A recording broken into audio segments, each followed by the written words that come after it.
Flight టికెట్ల ధరలు చుక్కల్నంటుతున్నాయి. ఇరాన్పై Israel America యుద్ధం ఎఫెక్ట్ విమానయాన రంగంపై తీవ్రంగా పడింది. గల్ఫ్ కంట్రీస్ ఇంటర్నేషనల్ ఎయిర్పోర్ట్స్ ని మూసేశాయి.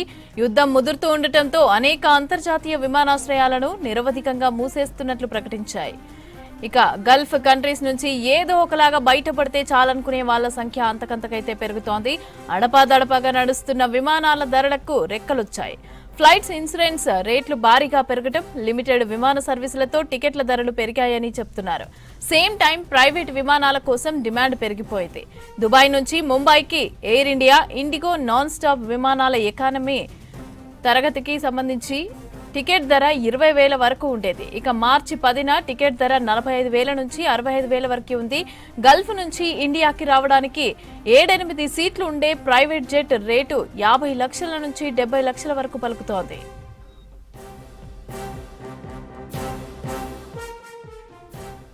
దుబాయ్ నుంచి ఇండియాకి రావడానికి ఎక్కువ డిమాండ్ ఉందని తెలుస్తోంది. యుద్ధం మొదట్లో యుఏఈ నుంచి డిమాండ్ ఉండేది. ఇక ఇప్పుడు బహ్రెయిన్ లో బాంబుల మోత పెరగడంతో అక్కడి నుంచి కూడా డిమాండ్ పెరిగింది. తర్వాత స్థానాల్లో కువైట్, సౌదీ అరేబియాలున్నాయి. ప్రస్తుతం కువైట్, బహ్రెయిన్ గగనతలాన్ని పూర్తిగా మూసేశారు. అక్కడి వాళ్లు పక్కనున్న దేశాలకు రోడ్డు మార్గంలో వెళ్లి విమాన ప్రయాణం చేస్తున్నారు. ఇక ఎయిర్ ఇండియా బుకింగ్స్ కి ఫుల్ డిమాండ్ ఉంది. మార్చి 11, 15 మధ్య దుబాయ్, ముంబై మధ్య ప్రయాణించే విమానాల టికెట్లన్నీ అమ్ముడైపోయాయి. డిమాండ్ తట్టుకోవడానికి ఎయిర్ ఇండియా మార్చి 9 నుంచి జెడ్డా, మస్కట్ల నుంచి తమ విమానాలను నడుపుతోంది. ఇరాన్ డ్రోన్లు గల్ఫ్ ప్రాంతాన్ని తాకిన తర్వాత విమాన సర్వీసుల్లో తీవ్ర అంతరాయం ఏర్పడింది. అత్యంత బిజీగా ఉండే దుబాయ్ అంతర్జాతీయ ఎయిర్పోర్ట్ కూడా మూతపడింది. ఇక ప్రతి 72 సెకండ్లకు ఒక విమానం టేకాఫ్ లేదా ల్యాండింగ్ అయ్యే దుబాయ్ ఎయిర్పోర్ట్లో ఏటా సుమారు 9 కోట్ల మంది జర్నీ చేస్తారు. ఫిబ్రవరి 28న మొదటిసారిగా దుబాయ్ ఎయిర్పోర్ట్లో విమాన సర్వీసులు నిలిపివేశారు. కొద్ది గంటల్లోనే దోహా, అబుదాబి సహా ప్రధాన గల్ఫ్ విమానయాన కేంద్రాలు ఆఫ్లైన్లోకి వెళ్లిపోయాయి.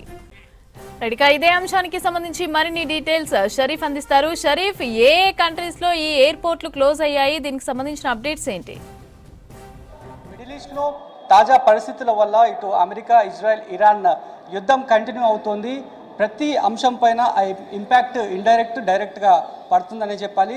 చాలామంది గల్ఫ్ దేశాల నుంచి ఇటు వేరే వేరే దేశాలకు వెళ్ళడానికి ప్రయత్నాలు చేస్తున్నారు. దీంతో అంతర్జాతీయ ఎయిర్లైన్స్కి భారీ డిమాండ్ పెరిగిందని చెప్పాలి. ఈ డిమాండ్కి సంబంధించి కొన్ని రీజన్స్ ఎక్స్పర్ట్స్ చెప్తున్నారు.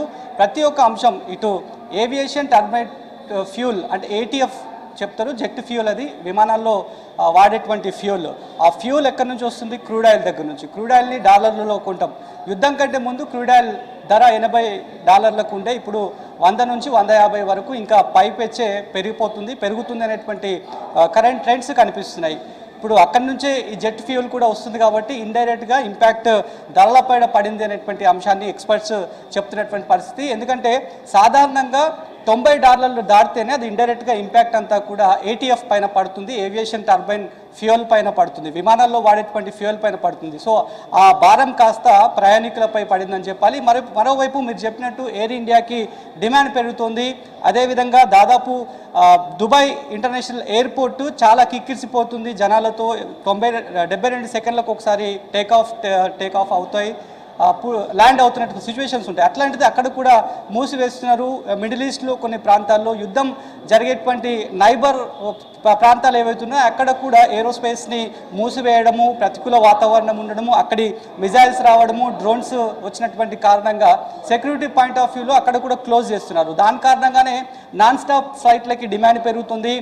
7-8 మంది ఫ్లై చేసేటువంటి జెట్స్ కూడా చాలా వరకే ఉంటాయి, కానీ అవి చాలా ఎకనామికల్ ప్రయాణం చేసే వాళ్ళకు అది అఫోర్డబుల్గా ఉండదు.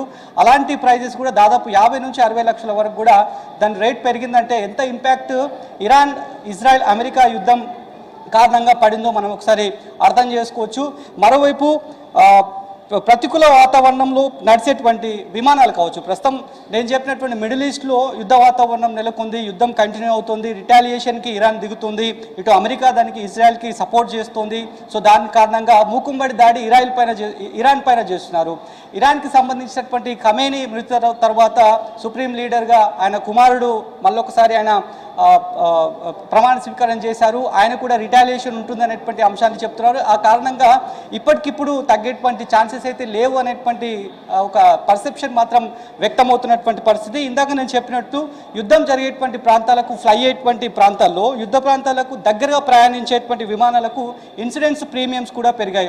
ఒకవైపు క్రూడ్ ఆయిల్ ధర పెరిగింది, $90 దాటితే అది ఇంపాక్ట్ ఖచ్చితంగా ఏటీఎఫ్ పైన ఉంటుంది, విమానాల్లో పడేటువంటి ఫ్యూయల్ పైన ఉంటుంది. ఇప్పుడు ఇన్సూరెన్స్ ప్రీమియమ్స్ కూడా పెరగడంతో వార్ రిస్క్ కవర్ శాతాన్ని ఆయా ఇన్సూరెన్స్ సంస్థలు ఏవియేషన్ ఇండస్ట్రీ పైన పడింది. సో దాని కారణంగానే ఒకదానికొకటి ఈ క్రూడ్ ఆయిల్ పెరగడము, ఆ తర్వాత ఇన్సూరెన్స్ ఛార్జెస్ పెరగడము, ఆ తర్వాత నాన్ స్టాప్కి సంబంధించినటువంటి ఏరోస్పేస్లు క్లోజ్ అవ్వడము, ఆ తర్వాత ఆల్టర్నేట్స్ వేసి ఉండడం కారణంగా అక్కడ కూడా పెరిగాయి. మీరు ఇందాక చెప్పిన దాని ప్రకారం 20,000, 10,000 ఉన్నటువంటి ధర కాస్త గల్ఫ్ దేశాల నుంచి ఇటు హైదరాబాద్కి రావడం కానీ, ఇటు భారత్ నుంచి యూరప్కి వెళ్ళేటువంటి ఇంటర్నేషనల్ కావచ్చు, లేదంటే డొమెస్టిక్కి సంబంధించినటువంటి ఛార్జెస్ కావచ్చు, అమాంతం పెరిగాయి. మార్చి 10 తారీఖులో ఉండేటువంటి రేట్స్, అంటే ఇప్పుడు ఉన్నటువంటి రేట్స్ అమాంతం 11 నుంచి 15 తారీఖులలో వెళ్ళేటువంటి ప్రయాణాల్లో ఇప్పటికే బుక్ అయిపోయాయి. అవి కూడా దాదాపు 10,000 ఉంటే కనుక 30 నుంచి 40,000కు పైగానే ఆ ధరలు పెరిగాయంటే మనం ఒక్కసారి అంచనా వేయచ్చు ఎంత శాతం వార్ ఇంపాక్ట్ పడిందో మనం ఒకసారి అర్థం చేసుకోవచ్చు. సో ప్రధానంగా వీటికి సంబంధించినటువంటి ఒకసారి ట్రెండ్స్ ఒకసారి చూస్తే కనుక ప్రస్తుతం హైదరాబాద్ నుండి లండన్ వెళ్ళే వన్ వే టికెట్ ధర సాధారణంగా 40,000 ఉంటుందని చెప్తున్నారు. కానీ కరెంట్ సిచ్యువేషన్తో ఇప్పుడు అది దాదాపు 65,000 నుంచి 90,000 వరకు టచ్ అయిందంటే ఎంతగానో ఇంపాక్ట్ పడిందో ఒకసారి మనం చూడొచ్చు. ఇక న్యూయార్క్, చికాగో వెళ్ళే విమాన ఛార్జీలు 100% పైగానే పెరిగినాయి. ముంబై నుండి లండన్ వెళ్ళే ఎకనామీ అంటే ప్రీమియం క్లాస్, అంటే ఎకనామీ నార్మల్గా ఉండేటువంటి క్లాస్ ఇది. సో దాని ఎకనామీ క్లాస్, దీనిలో ఈ కాస్ట్ ఎక్కువగానే ఉంటుంది. దాదాపు 2.9 లక్షలకు కూడా చేరుకున్నాయనేటువంటి ప్రస్తుతం ట్రెండ్స్ అయితే చూస్తున్నాయి. అంటే జెట్ ఫ్యూయల్ ధర సాధారణంగా 60 నుంచి 70 వరకు పెరగడం భారీగా ఎఫెక్ట్ చూపించింది అనేటువంటి, ఏటీఎఫ్ పైన ఎఫెక్ట్ చూపిస్తుంది అనేటువంటి విషయాన్ని ఎక్స్పర్ట్స్ చెప్తున్నారు. మరోవైపు ఇందాక నేను చెప్పినట్టు నాన్ స్టాప్ సర్వీసులు ఒక్కొక్క ప్లేస్లో ఏరోస్పేస్ని కంప్లీట్ చేయడము, గగనతరం క్లోజ్ చేసిన కారణంగా ఆల్టర్నేట్ వేస్ని ఫ్లైట్లని తిప్పుతున్నారు. దాని కారణంగా దాదాపు సమయం 2 నుంచి 4 గంటల వరకు అదనంగా పెరుగుతోంది. అంటే ఫ్లయింగ్ టైం అనేది 2 నుంచి 4 గంటల అదనంగా పెరుగుతుంది. దాంతోపాటు క్రూ, అంటే అందులో పనిచేసేటువంటి పైలట్లు కావచ్చు, ఆ తర్వాత ఎయిర్ హోస్టర్స్ వాళ్ళందరూ కూడా అసిస్టెంట్స్ కూడా ఉంటారు కాబట్టి వాళ్ళ ఖర్చులు కూడా అమాంతం పెరుగుతున్నాయి. దాని కారణంగానే ఈ రకంగా ఛార్జీల పైన ఇంపాక్ట్ పడాల్సినటువంటి అవసరం ఉంటుందనేటువంటి అంశాన్ని అయితే ఎక్స్పర్ట్స్ చెప్తున్నటువంటి పరిస్థితి కనిపిస్తోంది. మరోవైపు ఇటు గల్ఫ్ దేశాల నుంచి చాలామంది ఒక అయోమయం స్టేజెస్లో ఉన్నారు. ఎందుకంటే ముందుగా ఇరాన్ రిటాలియేషన్కి దిగకంటే ముందు చాలామంది సమసిపోతుందిలే అనేటువంటి ఒక అంచనాకు అందరూ కూడా వచ్చారు. కానీ ఎప్పుడైతే ఖమీనీ సుప్రీం లీడర్ దాదాపు 40 ఏళ్ల పాటు ఆయన కంటిన్యూ అవుకుంటూ వస్తున్నారు, వంశపారాన్ని కొనసాగుతూ వస్తున్నారు. ఇప్పుడు ముజ్దబాకు వాళ్ళ కుమారుడికి అప్పచెప్పారు కాబట్టి సో రిటాలియేషన్ ఖచ్చితంగా ఉంటుందనేటువంటి స్టేట్మెంట్ని ఆయన ఇవ్వడంతో ఇది ఇప్పటికిప్పుడు సమసిపోయేటువంటి సమస్య కాదు అనేటువంటి అంశాన్ని తెలుసుకున్నటువంటి వాళ్ళంతా కూడా తిరుగు ప్రయాణం కావబోతున్నారు. గల్ఫ్ దేశాల్లో వివిధ తెలుగు రాష్ట్రాలకు సంబంధించి కావచ్చు, మహారాష్ట్ర, కర్ణాటక, ఉత్తరప్రదేశ్, బీహార్ సంబంధించినటువంటి వాళ్ళు కూడా చాలామంది వివిధ కారణాలతో అక్కడ పనిచేసేటువంటి వాళ్ళు కూడా ఉంటారు కాబట్టి అక్కడ నుంచి ఇక్కడికి ఇమిగ్రేట్ అవ్వాలని చెప్పి ప్రయత్నాలు చేస్తున్నారు. ప్రయత్నాలు చేస్తున్నప్పటికీ కూడా టికెట్ ఛార్జీలు చూస్తే కనుక అమాంతం 10,000 ఉన్నది కాస్త 25,000, 30,000 పైగానే కనిపిస్తుంది. కాబట్టి చాలామంది అఫోర్డబుల్గా చూస్తలేరు, తగ్గుతుందేమో అనేటువంటి ఒక పర్సెప్షన్తో చూస్తున్నారు. కాబట్టి కరెంట్ సిచ్యువేషన్, యుద్ధ వాతావరణం ఉన్నటువంటి మిడిల్ ఈస్ట్లో మాత్రం తగ్గుముఖం పట్టవనేటువంటి ఒక పర్సెప్షన్ మాత్రం వ్యక్తమవుతుంది. కాబట్టి మరి ఎప్పటివరకు ఈ ధరలు తగ్గుతాయి అనేటువంటి అంశంపైన చాలామంది ఈగర్లీ వెయిట్ చేస్తున్నటువంటి సిచ్యువేషన్ అయితే కనిపిస్తుంది. ప్రధానంగా మూలం మాత్రం ముడి చమురు అనేటువంటి అంశం మాత్రం చాలా స్పష్టమవుతుంది. డాలర్ విలువ పెరగడము, తర్వాత ముడి చమురు అక్కడ నుంచి కొనుగోలు చేసుకునేటువంటి ఏవియేషన్ డిపార్ట్మెంట్ ఇండస్ట్రీ ఏదైతుందో ఎక్కువ శాతం పెట్టి కొనుగోలు చేయడం కారణంగానే ఈ రకంగా ధరలు పెంచలేక తప్పట్లేదు అనేటువంటి అంశాలను అయితే ఏవియేషన్ ఇండస్ట్రీ సంబంధించినటువంటి వాళ్ళు, ఎయిర్లైన్స్ వాళ్ళు చెప్తున్నటువంటి వర్షన్.